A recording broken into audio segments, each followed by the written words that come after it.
Hello once again and welcome to the Monch Hours Podcast, where we appreciate all things anime and manga. I'm your host John, and I'm here with my good friend and co-host Jordan. How you doing? What's up, guys? Yeah, I'm doing pretty good.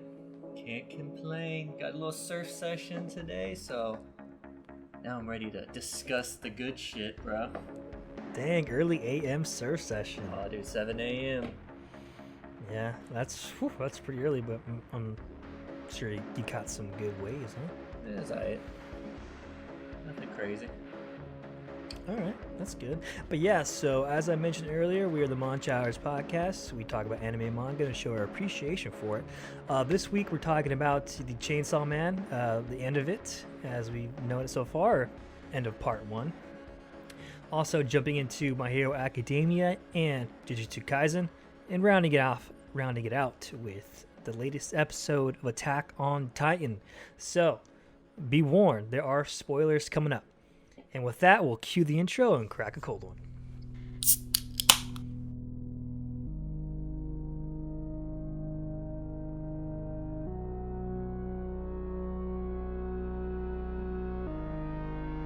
Welcome to the Monch Hours Podcast, where we consume manga and anime with pleasure. Crack a cold one and enjoy the show.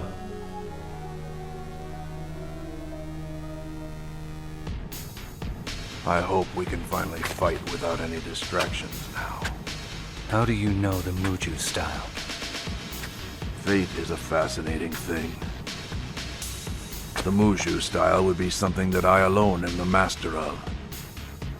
There's no escaping that it's your destiny to die by my hand. Since it is destined, I'd like to see what the hand of God is all about. Gladly. I've been sitting idle now for far longer than I would have liked. I'm not going there to die. I'm going to find out if I'm really alive. I have to do it, Faye. It's all a dream. Yeah. Just a dream.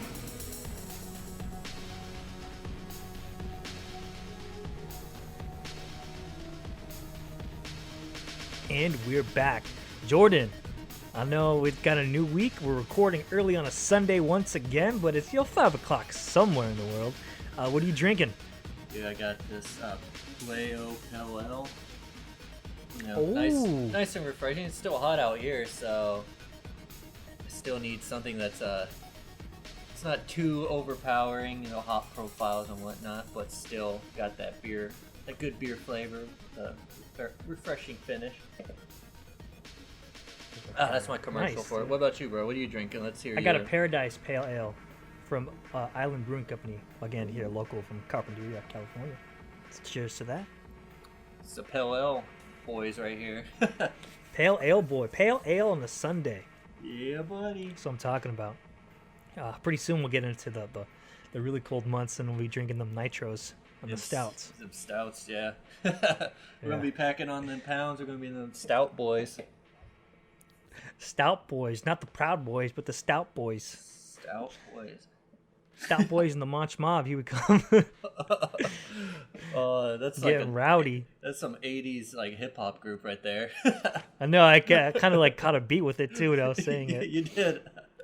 But yeah, so as we mentioned, we're gonna jump in. We're gonna start this with Chainsaw Man, then My Hero, Jujutsu, and Attack on Titan. So this first portion here, we're talking about just the manga. So if you haven't caught up to everything, if you haven't read your weekly Sunday releases on the Shonen Jump, which is today, this morning, then this is the time to stop right now.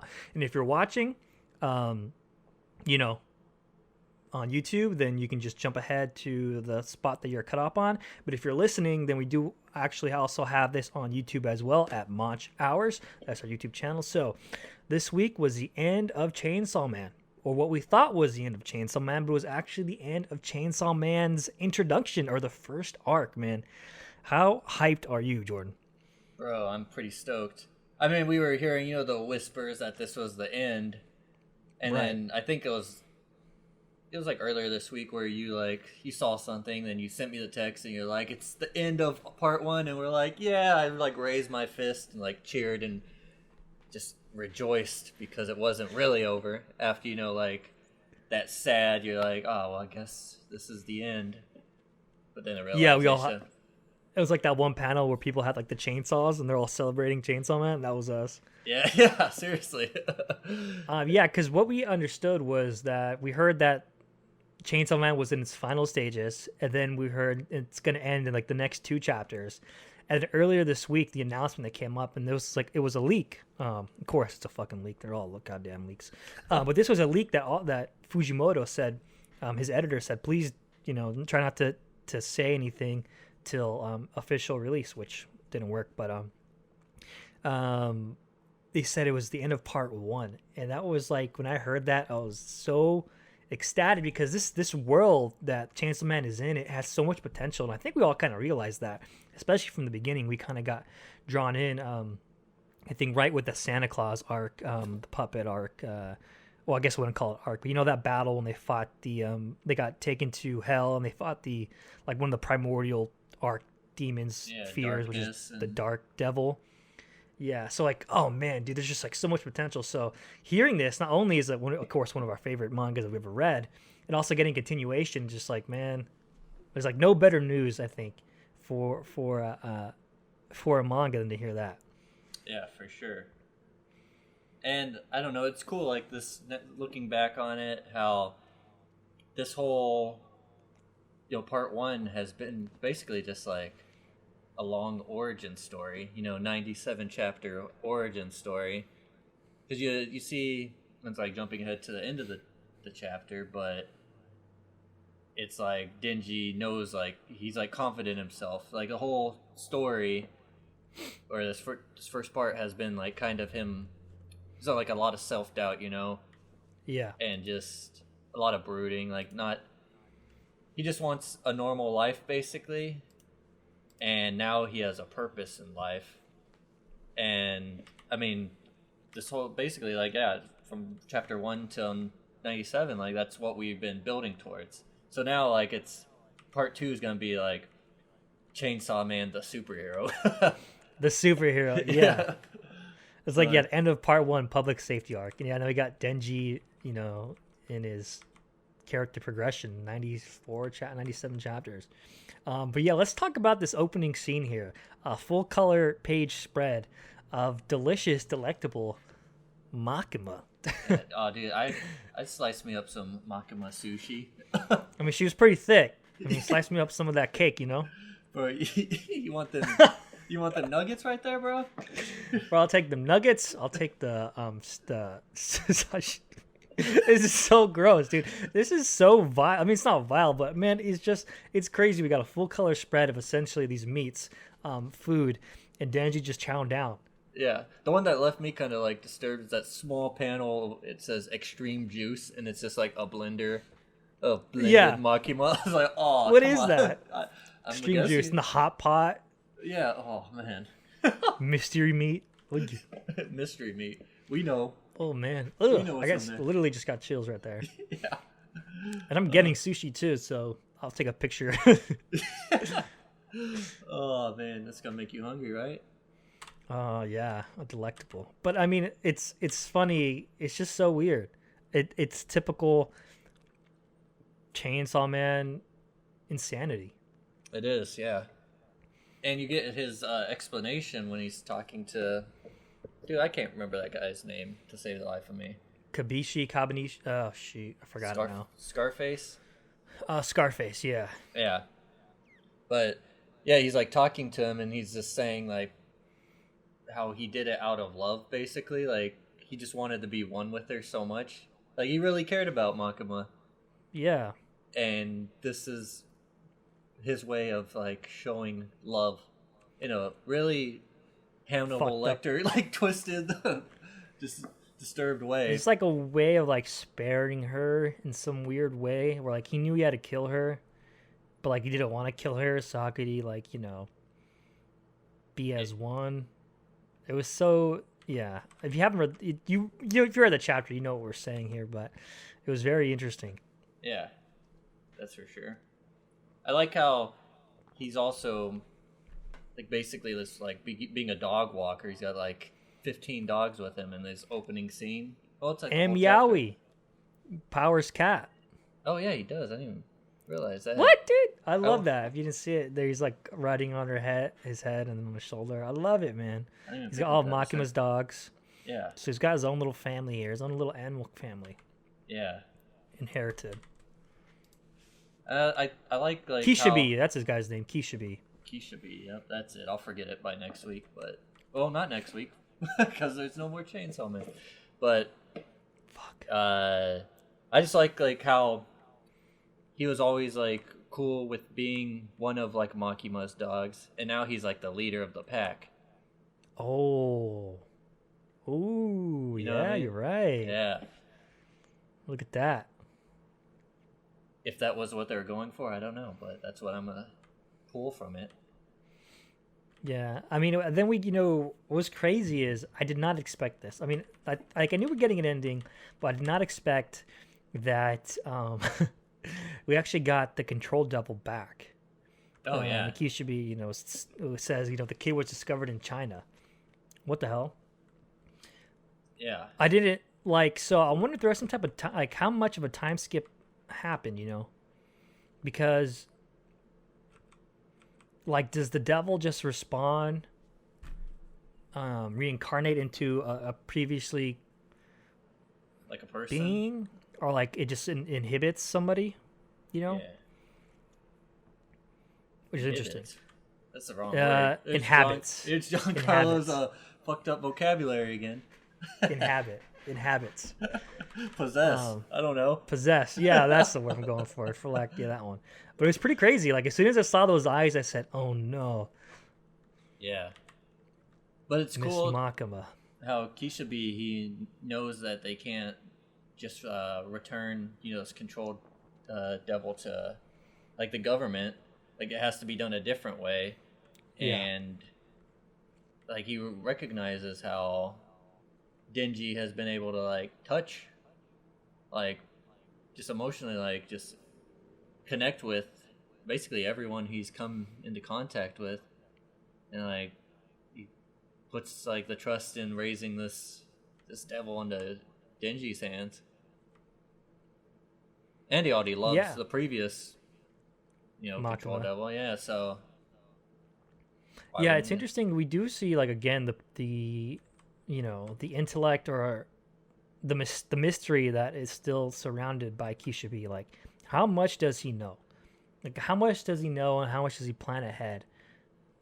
Like in the grand scope of things, he's obviously got these ulterior motives, and for what we seem to be for the benefit of mankind, as we can see, he's giving Denji control of the control devil, or giving her safe harbor with Denji because he knows Denji will protect his loved ones with his life. Yeah. So it's pretty interesting. And like it just makes me more excited for this, the next arc. Yeah, for sure. Yeah, something's going on with Kishibe for sure. Because I mean, didn't he say like he has to leave her with him because his life's about to get real busy? Like, yeah, he knows something's coming, and he's got like a lot of preparations to make. Oh, let me ask you this. Going back to like Makima, yeah, did it kind of make you sad for Denji, where he's like, Kishibe's talking to him about how did he know that attack, like that technique would work, that strategy would work on her, and Denji's like, I kind of picked up that she just relies on scent, and she had never actually seen me. Like, doesn't I don't know, that like just hurt, like. Because Denji's like basically been invisible his whole life, and then the person he loves, he's invisible to them as well. Yeah, I think it was a part of him just coming to an understanding. I think he kind of probably felt that pretty early on. But then again, like he just gave into it. And I think like that confirms it in earlier chapters where she basically said, you know, what's your wish? And he's like, I want to be your dog. You know, I just want to be like brainless and you tell me what to do. And I think, you know, that was just a real, you know, I don't know. It's rough. But at the same time, I think he needed to go through it to find out what's important to him, which is Aki and power and the other things that he's realized. Yeah, his friends. Friends. Yeah, the power of friendship. That's really what And Chainsaw family. Man's about. Bonding. But yeah, so I think it was, you know, this chapter was pretty stark contrast to previous chapters where it was most like action. We got a lot of verbiage here, a lot of emotions, a lot of, you know, touching the heartstrings, especially when Denji, you know, is taking care of what we now know is her name's like Nayuda. And, you know, he asks, what do you want to eat other than me? She says sliced bread, which in the first chapter of Chainsaw Man, that's all Denji could afford was a slice of bread to eat. And then she gives that, you know, Denji peace sign pose, which is fucking awesome. I love that. And you see him, he's like establishing a family here. And we have this moment with Pochita of how his one dream was to have someone hug him. And Denji gave him that dream. And so it's pretty endearing, you know, and I didn't expect this out of Chainsaw Man, especially ending like this. Especially what we have been getting for endings, you know, considering power, Aki, in the onslaught of like these last 10, 20 chapters. It's been pretty brutal, so it's nice to get some happiness, you know, at the end, a good happy resolution. I like that whole Puchita, you know, scene. You know, it comes full circle. You see like a flashback to them in the early days where they're in like basically like the gutter, like and he's just hugging him, and that's when like Puchita like tells him he just wanted someone to hug him. And then he kind of puts the task on Denji to fulfill the new, like the control demons or control devils' dreams too, which is just for a two-way relationship, not one that is influenced by the power of the devil. Yeah. And like Puchita knows he can do that. And like that's where then it like, you know, cuts to they're in bed like with all the dogs and he's just hugging the new control demon. Mm-hmm. And she's like totally like loving it in like a family sense, like a total like, you know, this is my new family. Someone actually cares for me too. Yeah, it's like I don't have to force them. Yeah, exactly. Big brother. There you go. Which is pretty interesting. Yeah, for me, it's kind of like in the beginning reading it, I don't know if you had this feeling, like I felt like Denji was basically kind of just like his character wasn't anything too deep, like there wasn't too much about him, which was how he was written in the beginning, but it was pretty like genius on the part where it was a long drawn out like character progression where you don't get a lot. You might get one little snippet of like him like developing into just a solid character every few chapters. It wasn't like you were getting a little bit every time you even, you know, read the latest chapter. But by the end of it, you're like, oh shit, he is actually a well-developed character. Yeah, I agree. And it's been fleshed out in like the 97 chapters that we've had, which the madman Fujimoto what a mad lad. And it's just exciting, dude. It's hard to not be hyped, and I keep saying it's exciting, but I'm totally in love with the story in this manga, and I think for all the heartbreak that we did have in this last chapter really kind of closes the door on this chapter, on this arc. Yeah. Fully, you know. I think we got a lot of closure that a lot of mangas don't really, or a lot of at least mediums kind of miss out on miss the mark, and this we really got it like fully. I feel like this is an excellent ending. I would rate it. Yeah, I mean, it would have been a good ending even if we, didn't have future Chainsaw Man coming. Yeah, if this ended right here, right now, there's like that was a fucking amazing series. Yeah. It still is, of course, but I'm like, damn, like this ending panel where we have Denji, essentially accepting his superhero status, and he's like getting ready to like rev his chainsaw. Instead of end of part 1, it could have said end, and I would have like round of applause. But Yeah. damn, man, this is such a good series.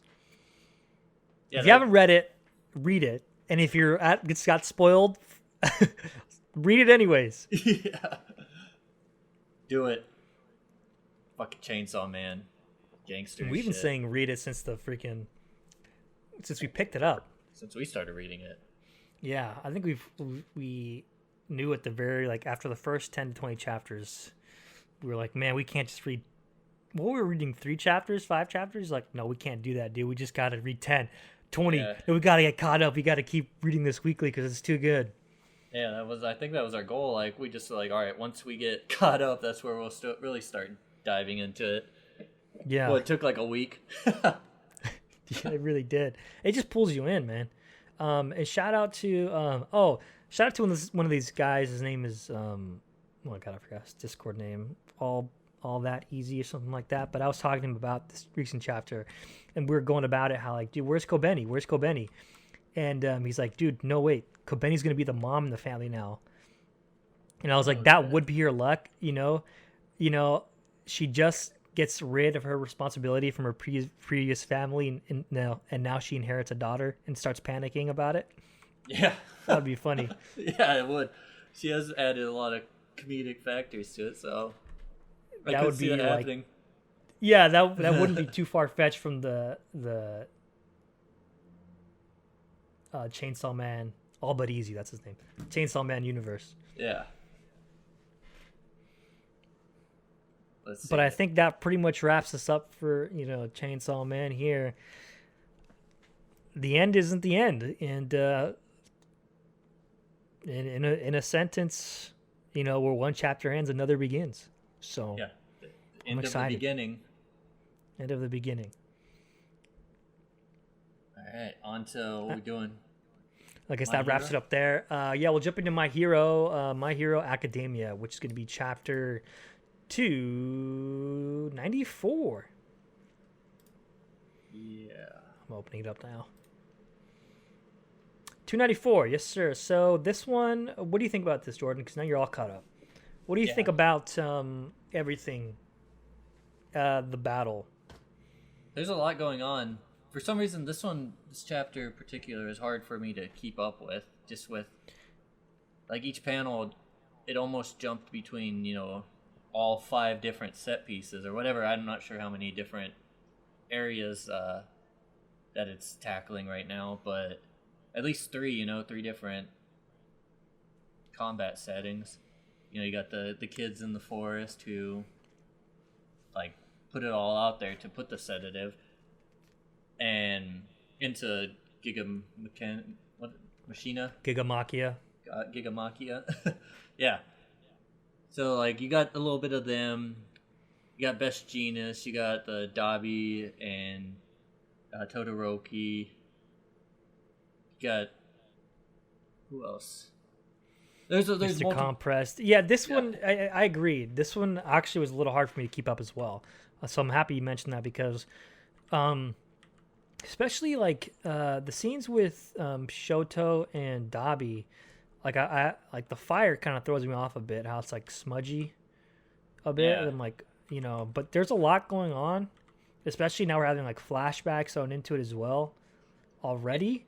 With Mr. Compress's flashback, and he's like having feelings of camaraderie with Dabi, and he mentions like Toga and Spinner and Shigaraki and all of them. Like, I understand it's like hectic as fuck, but it definitely felt hectic, that's for sure. Yeah, and I was trying to figure out like his bloodline. You mentioned Mr. Compress, because he mentions he's in the family of someone, and it must be something that's been mentioned before. A hero or a villain or something. I don't even know who this famous person he's related to is, but he's connected to someone, right?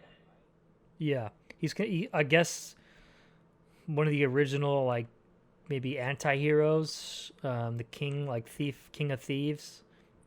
Okay. So the bandit king, is it something that you remember being mentioned before? Because I don't remember that name.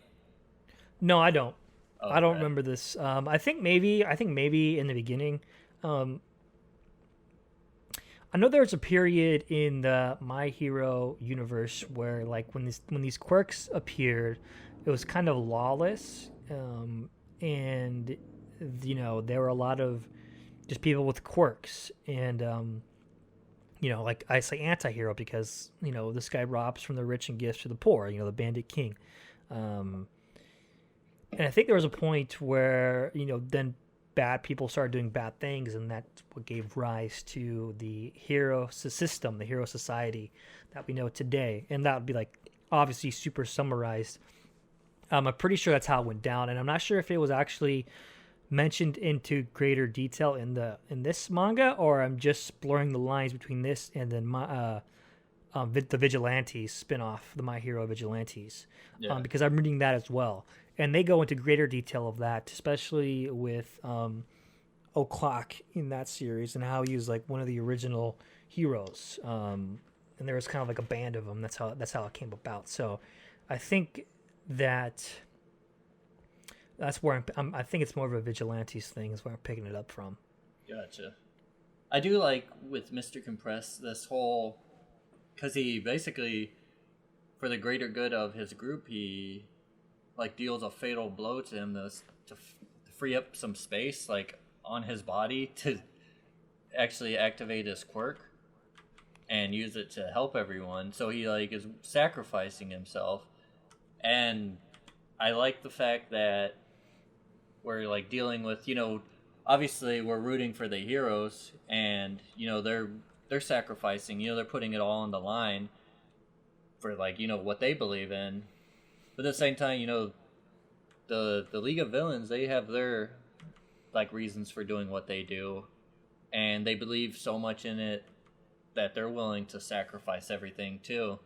So it's not like it's just doing like evil for just the sake of evil. Like they, like in his Mr. Compress's case, he actually believes that this is what he has to do. And that adds like another level to it, like just having that like conviction behind what you're doing, even if it's not the right thing. It shows like a level of like the compassion. Yeah, and he cares about his comrades, even though he admits that they never wanted to get real close to each other, like didn't want to dig into each other's past. Still like he still cares. He wants to help them. Yeah, and I think we were trending on this for the previous chapters, and some series they I'm not gonna say this is a typical niche. This is a trope where you do feel the bad people have their reasons. Some series really misses the mark on it, but My Hero does a very, very, very excellent job of really putting the reader in a position of even more stress than what the current situation is. It's bad enough that all this is taking place to the world and the heroes, but on top of all that, you do have villains that you genuinely care for. Like they're fleshed out. They have a background. They, like you mentioned, they have reasons for what they're doing. Especially when we had the whole, not too long ago, the Toga and Twice thing, kind of, little arc there, and that you really felt that emotion. Yeah, exactly. We're hurting. Not only are we hurting for our heroes, but now we're hurting for the villains that we've come to, appreciate and enjoy. And I think it's kind of also plays into the fact where, just as humans, we love a good underdog story, and, a band of misfits come together to change society, and they develop a bond, and they become a family. They had no family prior, and now they become one. And so, I think we're getting this here with Mr. Compress and his self-sacrifice that he's doing. It's hard. We mentioned this chapter was hectic, but that doesn't mean it wasn't an excellent chapter. hard, especially we got Mirio in there too. So now you get put in this position of shit, man. Like, I don't want any more people to die. Like, and I don't feel the same for Shigaraki. I think Shigaraki is just, I feel bad for him, knowing his past and all that, but he's still controlled by All For One. So it's I don't have much sympathy for him, even though what he's been through, just because his quirk is so vile. But like when Mr. Compress and Spinner especially, Spinner's been stand out where he doesn't have his quirk is like whatever. I don't even know what his quirk is. He's just a lizard guy with like maybe super strength or something, and he can like drive. But he has such a way of speaking and inspiring his comrades, especially through the ideals of Stain, which he's mentioned a lot in previous chapters, that he's like the glue. Spinner's almost like the glue of the group. Yeah.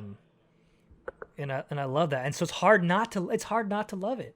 I mean, Mr. Compress sacrifices himself and he takes off. We see him for the first time, and all of anime Twitter was like, holy fuck, he's hot. Like, dude, look at him. Look at that face. It's chiseled. Dude. Yeah. Look at that. Look at his got his e-boy hair all messed up and sweaty. He's got that robot arm. Yeah. What the hell? Now he's gonna die? Come on, man. Come on. Looking like he just got out the shower. He looks too good for this. Oh man. But I also think that plays in line with like the Bandit King. I think a lot of animes kind of have that, where it's like self-righteous hero. He's like polished and looks good and all that. Yeah. I thought we already got that with our boy, the tea drinking. What was his name? Oh, Mr. Gentleman. Yeah, gentle villain or whatever. Yeah, whatever his name was. I like that. I like that art. I think I enjoyed it. Yeah, a lot of people didn't for some reason, but I thought it was pretty good. But yeah. But yeah, man. So it's hard. I guess in a nutshell, like in one word, conflicted. I'm conflicted. Yeah, it was the panels were pretty. It might be just the fact that you're trying to convey so many messages and you only have 20 pages. I mean, in this case 17 or whatever. You have very few pages to get your message across, so there's a lot of little panels, and if you gloss over it, like which I probably have done with some of them that would have gave me visual cues, it could have like fleshed out the picture. But just the fact that there's a lot of small pieces that I might have missed, and I probably should read it a second time, just to maybe clear up anything that I might have questions about. Yeah, and like we fail to realize that these Nomus are on equal power with the one that Endeavor fought that almost killed him. Yeah, like that's on the mix too. It's insane, and I guess if the mangaka, I forget his name, wanted to convey a hectic as fuck battle, then he did it very well. If that was the point of it as well, like maybe it was for the reader to feel a little lost in the insanity that's all taking place.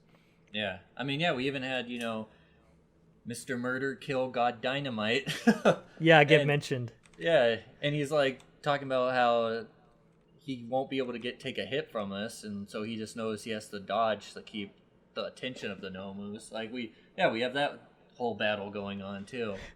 Great explosion, Murder God Dynamite. Yeah, it's a mouthful. Yeah, so I think you're right. Like obviously this is an epic battle, and in those set pieces, a lot does get convoluted. You don't see, every little detail because there's so much happening. So I mean, if that's the case, like mangaka did a good job of making me feel that way. Yeah, I just want to in this first opening panel, we see like the grand heroes, some of the best on their hospital beds. Like, oh man, what's his name? Shift? What was the guy who got vaporized to save Oh yeah, what was his name? Shield. What was his name? Fuck.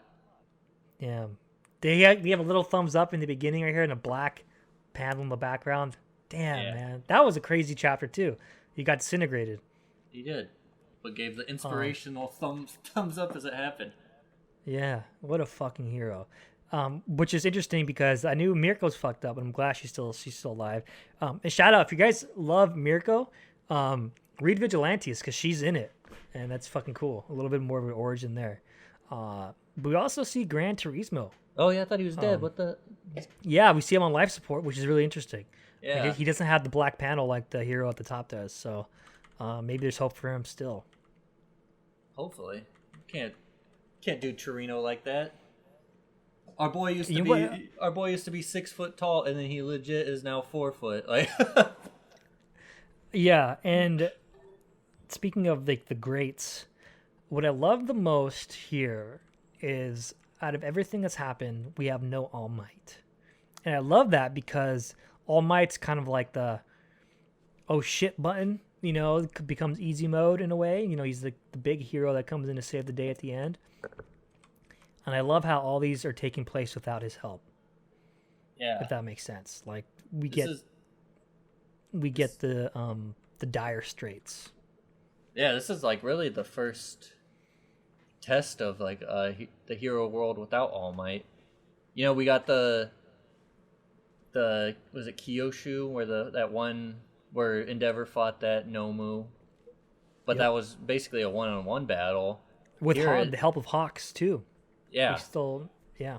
here we have, you know, another grand ploy by the League of Villains, you know, and they haven't really had to deal with anything without All Might up until this point, anything this big. And I mean, considering the situation, like without you know their queen on the chessboard, they're handling this situation, you know, pretty well considering all these super insanely powered villains. You got Giga Machina, you got these Nomus, you got deal with The League of Villains, Shigaraki, almost yeah. at full potential. Yeah, and really, I mean, all they've shown is like a few heroes have died, considering like the situation. That's pretty impressive on the hero side.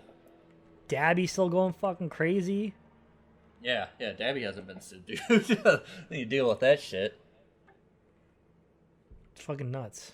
So, oh, it's hard, man. In a way, it's I'm a little glad that Chainsaw Man ended and we got a break with Jujutsu Kaisen because, like, dude, there were so much grand escapades in like all the manga that we were reading. It's like I need a breather.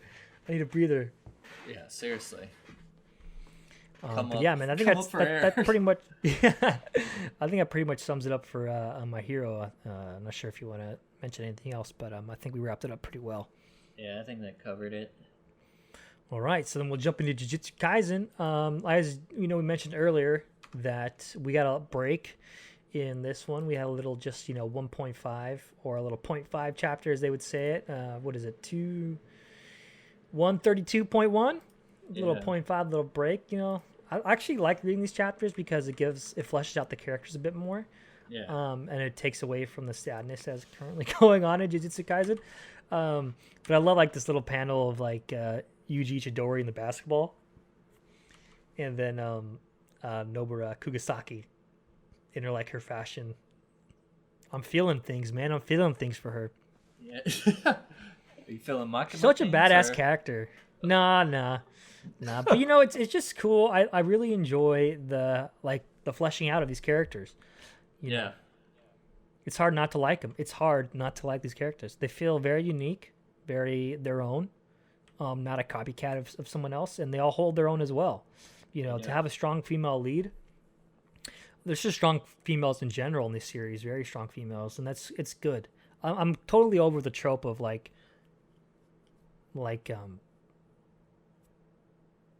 what is it? Like the whole princess stuck in a castle type deal, or Hime in Bleach, Yeah, I'm like so over that. damsel in distress kind Yeah. of thing. Yeah. Yeah. So that's probably why I really take a liking to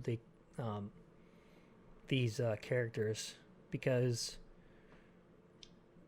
they just offer so much more, so much depth, so much facets. Yeah, It's really refreshing. Yeah, yeah. And if not, they don't hesitate to be like the hero and self-sacrifice. Yeah. Like this chick, what's her name? She's like the sister that's a younger brother. It's on May, right? Oh yeah, Dude, she's fucking crazy. She's a badass. She's super powerful. is that the gun girl? Girl with the pistol? No, that is the one who she fought a cursed spirit that would put her in a coffin. Oh yeah. And she had to break out of it. Forgot about Yeah, her. she had the long kind of ponytail. Yeah. Wait. Maki's the one. I think Maki's sister's name's May as well. The one with the pistol. That's who I was thinking of. Yeah. A little confusing there, but anyways. So the chapter is pretty cool. I don't know. What'd you think of it? Yeah, it was cool. I enjoyed it. I mean, it was quick. I kind of just breezed through it. There's some good visuals going on. I mean, obviously it's not meant to be like a game changer or anything. It's just to hold us over until the story continues, right? Right. But I didn't hate it. No, I like that. I like that. That panel of Itadori playing basketball. What was that?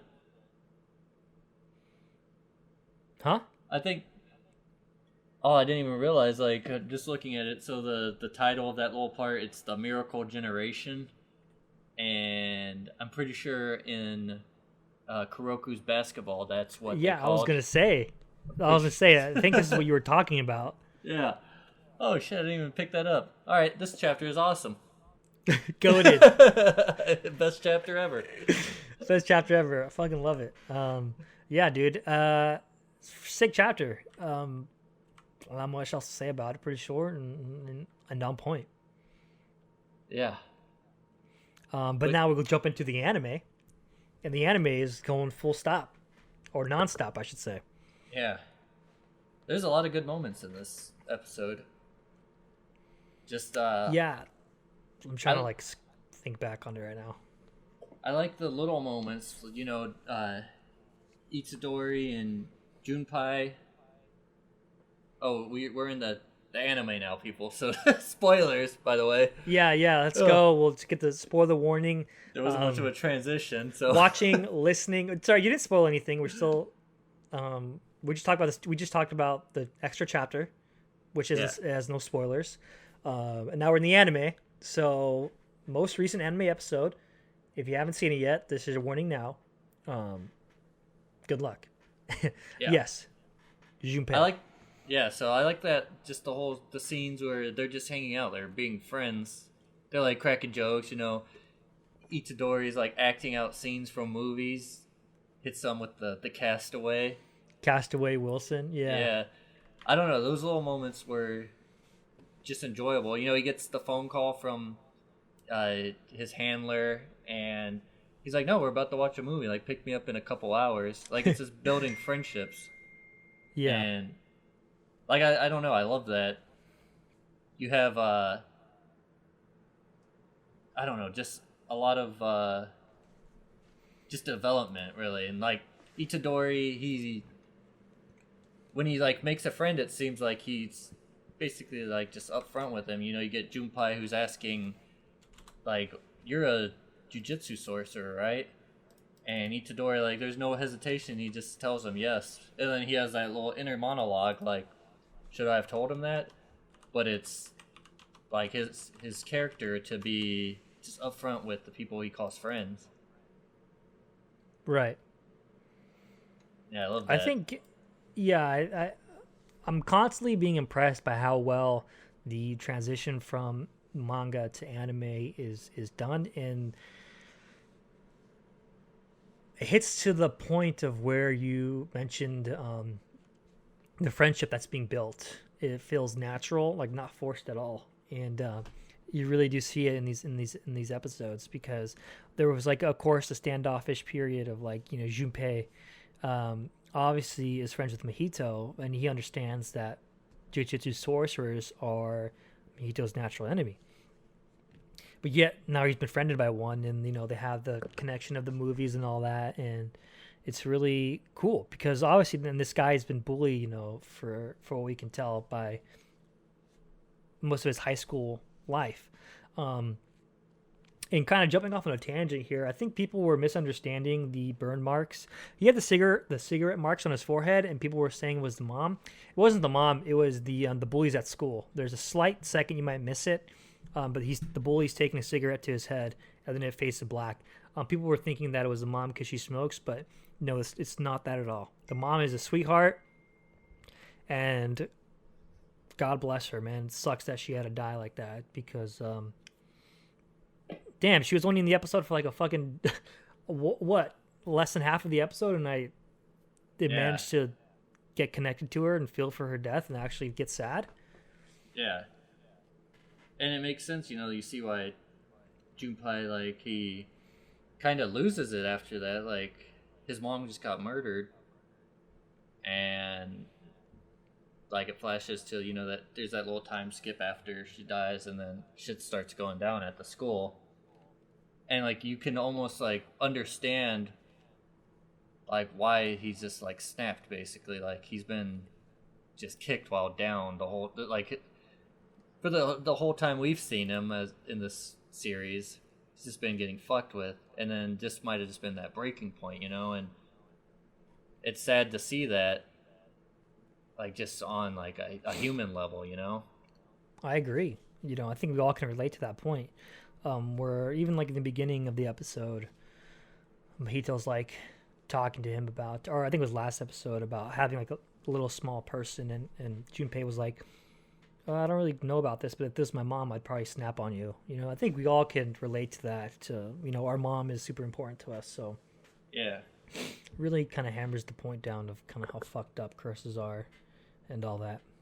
Yeah, and it sucks too after that happens, you know. Him and Itadori became like good friends, and this is all just like a, you know, someone, there's continuing like puppeteering from somewhere above that's dictating like these events happening to put, you know, Itadori in this situation where he's faced off against Junpei, and you know, he sees Itadori come in, and he doesn't even address him like as the person he's come to like have a connection with. He just calls him Jujutsu Sorcerer. Right. And like that just like that hit me. I'm like, oh fuck, they're friends though. Yeah. I know. Yeah. It sucks when people get manipulated like that. Yeah. Fuck curses, dude. Fuck Mahito. Yeah. Oh, I'm gonna be saying that a lot, I'm sure. Yeah. Fuck that guy. Scumbag.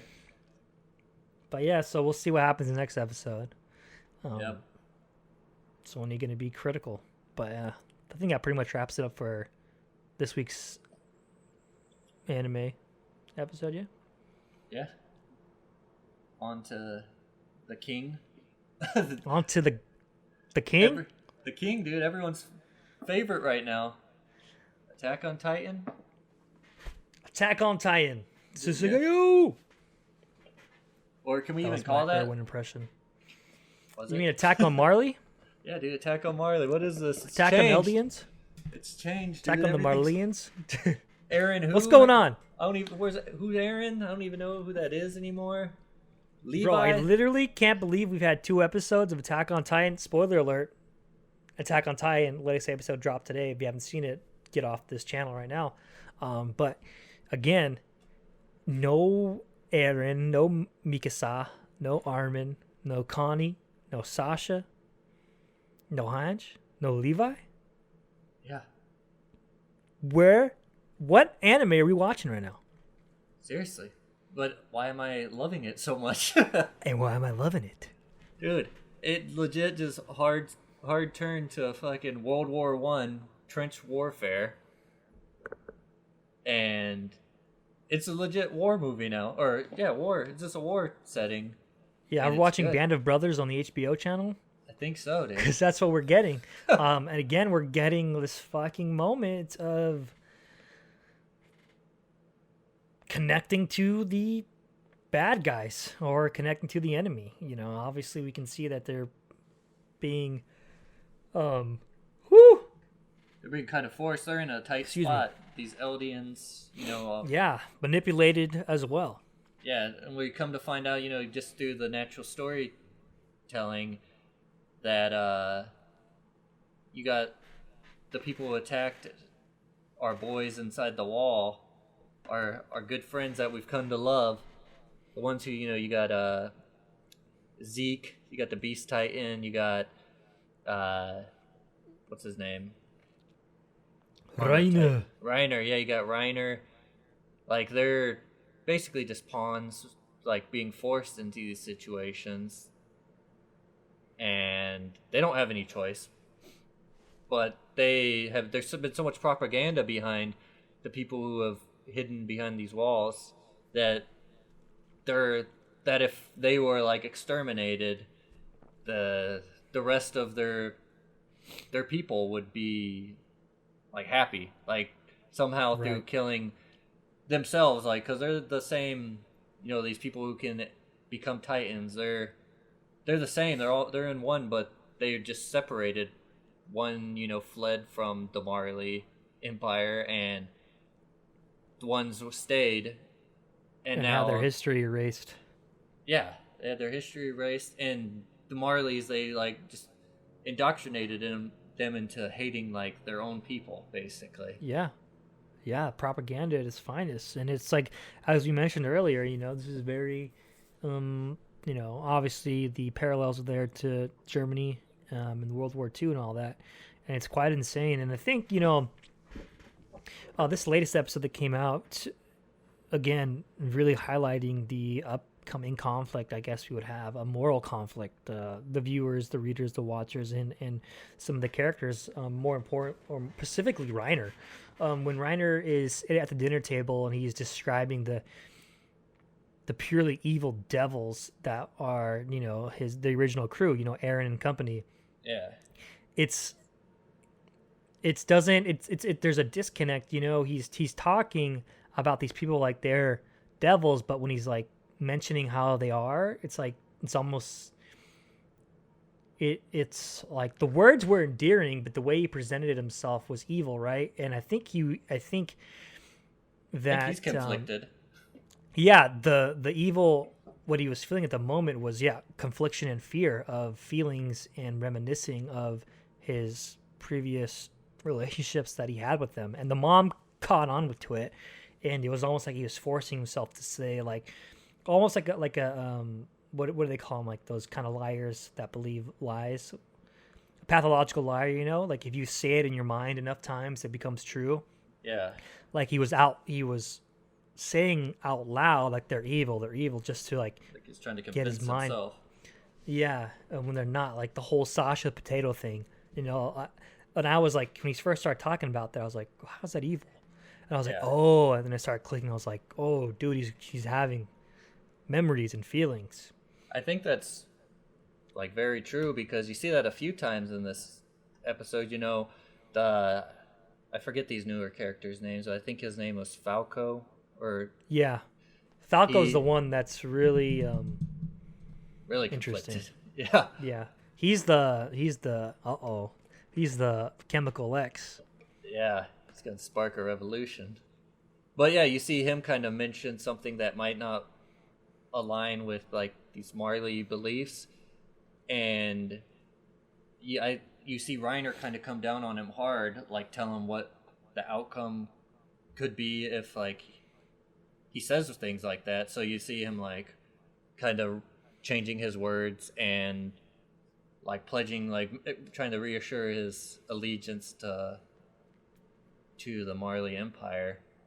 And I kind of think that plays on the fact that when they were having their meeting, like, there's always people listening. There's, like, it's like every room is bugged where there's Eldians in the Marley Empire, because you see, like, there Zeke and Reiner and, like, all these new characters are, like, having their conversation about their mission, to go back into the wall and, like, capture the Foundation Titan.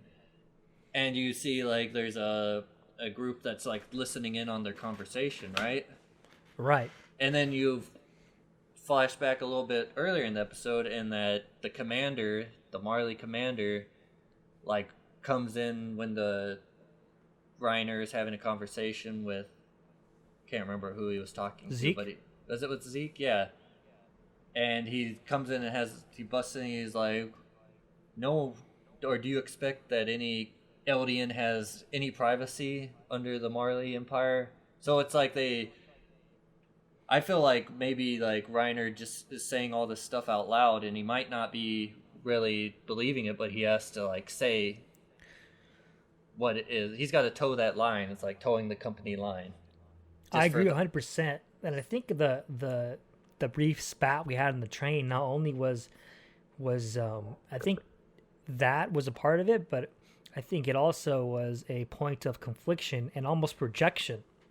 He saw Falco in himself, and he was yelling at Falco like that, you know, you shouldn't think this way. But in reality, he's also yelling at himself for thinking that way too, because we can obviously tell, you know, as the story progresses that he is very conflicted and you know, seeing, and I think, yeah, man, this is gonna be interesting. And the one thing too is, I'm not sure what Zeke's game is. We obviously know Zeke's a mastermind, but they, even like the Marleyan, one of the generals mentions, he said, yeah, that meeting went well, except for that one line. And when Zeke was asked, how come there's no Marleyans in here? He said, not in this room, you know, like that was a key phrase. I didn't catch it until they mentioned it, but I was like, oh shit, you know, Yeah. what is at play here? And I really don't know, you know, I really don't know. So we're in like this kind of like limbo period of just waiting, you know, not really knowing what's going on. These characters having major conflictions, and also having themselves, those conflictions be resonated with some of the new characters, you know, Falco, and Reiner seeing himself, a younger version of himself in Falco as well. Yeah. There's so much going on. Dude, I keep like, it's so insane. I'm anime only. We're all anime only, I think, for this one, and I've been in this for a long time. It's so hard. Yeah. It's so fucking hard with Attack on Titan, but dude, I keep going back to the opening of this series when Falco's on the battlefield, and he says he had dreams of flying, swinging through the air with the sword, like the Scout corporations. Yeah. You know, so it's hard not to see where Falco is at right now. Like, I feel like for his character, he knows something's up. He obviously doesn't like the Marleyans, and I think he's gonna be like I mentioned the Chemical X. Like, I totally see him like being captured, showing the truth, and then siding with our like Eren and them. Yeah. I feel like there's gonna be a Gabby versus Falco episode. You know? Yeah, I mean, Reiner kind of gave that little like that line where he's like, "You're gonna have to save Gabby from the future that beholds us all." Yeah. And it's like he knows that she's gonna be the one that like gets to inherit the armored Titan, like it's just through her skill set and whatnot and her dedication. Yeah. But it's like Reiner doesn't want that curse put on her or any of them, like deep down inside. And you see Falco, like he's like even saying like, "Can I trust him?" Like he like feels that Reiner's words don't match his true feelings. Yeah, like does he like feel the same as me, like questioning the society that we've been led to believe is true? Yeah. Yeah, 100% agree, dude. So it's really fascinating watching all this unfold. Yeah, it took 2 episodes for me to not hate Reiner anymore, which is fucked up because I literally had started to really hate all of these guys who were fucking with our crew, bro. And now I'm like, man, they're just doing the best they can. Why you gotta do this to me, man? I know, man. I know I feel like an idiot because I didn't even pick up that Zeke is Aaron's half brother. Yeah, it's hard. It's easy to. I totally forgot too, dude, until you mentioned it. I was like, oh yeah. And then I had a flashback, and he was like, "Let me save you, brother. I come to save you." It's like, oh fuck, that's right. This motherfucker sold out his parents. Cunt. He did. Yeah. Shit. But yeah, I'm let it go, dude. I'm all for this pacing. I'm all for knowing more of the world that's presented to us in this absolute batshit crazy spin.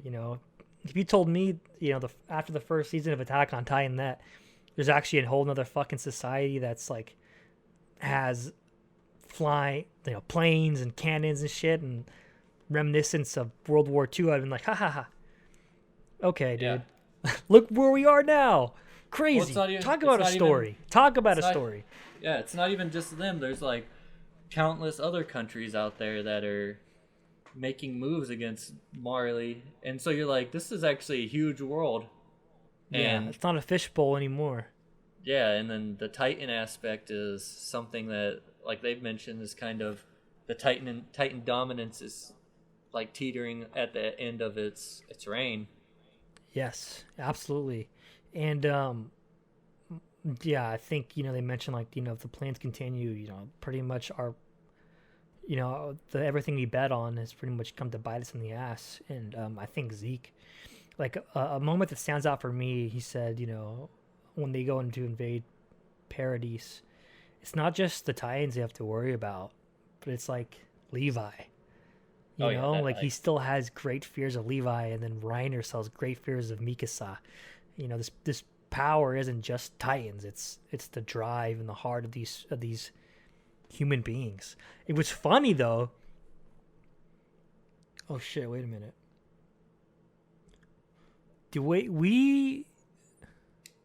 Okay, I'm gonna just. I need a refresher. That might be. How come I think? Wait, Mikasa. Do you know her last name? I can't remember. Do you know who she's related to? I feel like we found out last season, right? Who she? I must have missed that because it's not jumping out at me. Okay, I'm gonna just chill out I'm not gonna say anymore because I don't know if this is a spoiler that I caught on to, and I'm just gonna drop it. Yeah, just in case I don't want to ruin that. If you don't know, then maybe. But I'm pretty sure. But I'm not gonna say it. It's all right. But yeah. I don't care if you say it to me, but probably hold off.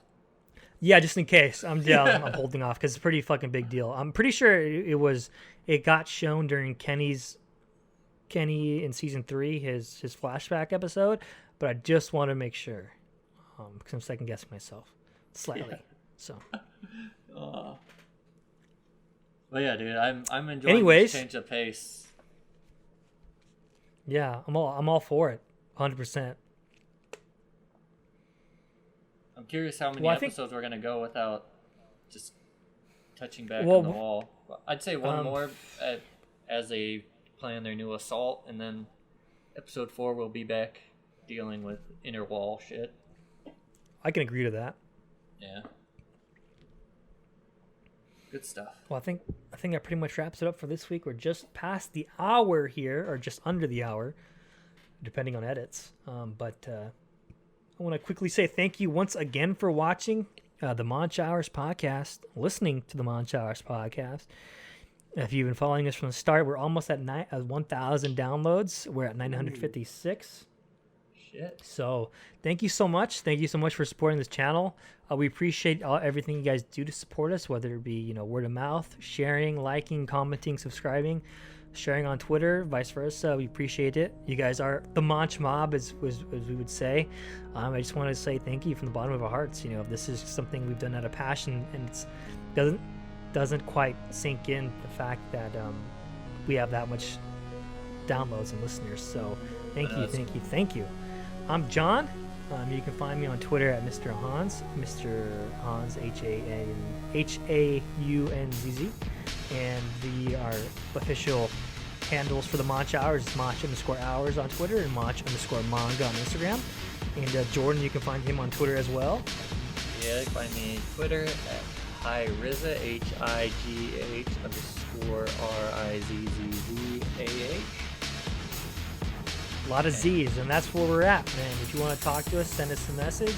We love talking all things anime and manga, even some batshit crazy theories or just shooting the shit. That's where we're at. So thank you again, and we'll see you next time.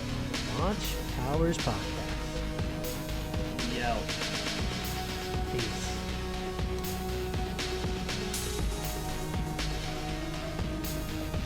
Thanks for watching. Till next time on Monch Hours.